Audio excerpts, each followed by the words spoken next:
Greetings! PowerPoint presentations can be made attractive with custom background pictures and images. Right-click on your desired slide and choose Format Background. Alternatively, go to the Design tab and click Format Background. Under Fill, select Picture or Texture Fill. Click Insert to browse for the picture source.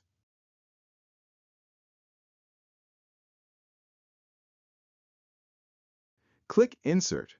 The background has been changed. Transparency can be applied by moving the slider or by typing the value from 0 to 100.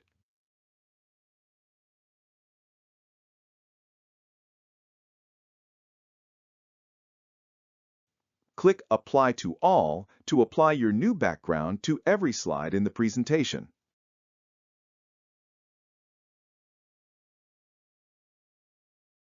To revert your changes, click the Reset Background button.